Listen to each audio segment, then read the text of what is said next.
isang pusong tapat sa aking likhain. Bigyan mo, O Diyos, ng bagong damdamin. Si Marco ay isang ama na abala sa trabaho. Isang araw, nangako siya sa kanyang anak na dadalo sa school presentation nito, ngunit dahil sa overtime at pakikipagkita sa mga kaibigan, hindi siya nakapunta. Nang tanungin siya ng anak kung bakit wala siya, nagsinungaling si Marco at sinabing may biglaang meeting. Kalaunan, nalaman din ng anak ni Marco ang totoo. Nakita ni Marco ang lungkot sa mga mata ng kanyang anak. Doon niya naisip na hindi sapat ang simpleng sorry, anak. Kailangan niyang aminin ang kasinungalingan at ang kanyang pagiging pabaya. Hindi lang relasyon nilang mag-ama ang nasaktan. Nagkasala rin siya sa Diyos, na banal at tapat. Sa awit 51, nanalangin si David, "Create in me a clean heart, O God." Ang ganitong panalangin ay pagkilala na. Hindi natin kayang linisin ang sarili nating puso.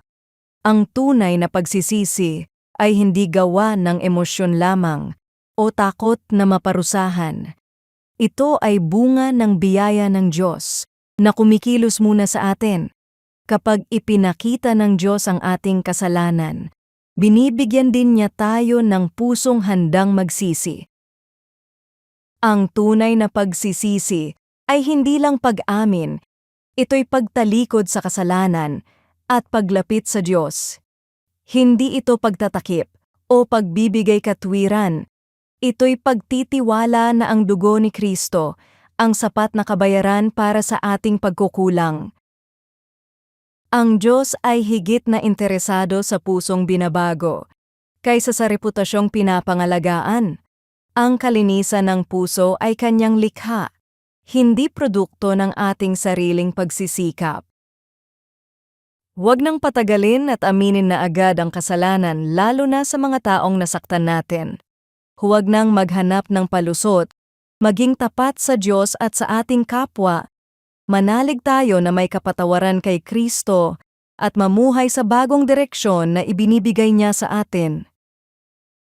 Kapag ako'y nagsisisi, hangad ko ba ang pagbabalik loob sa Diyos?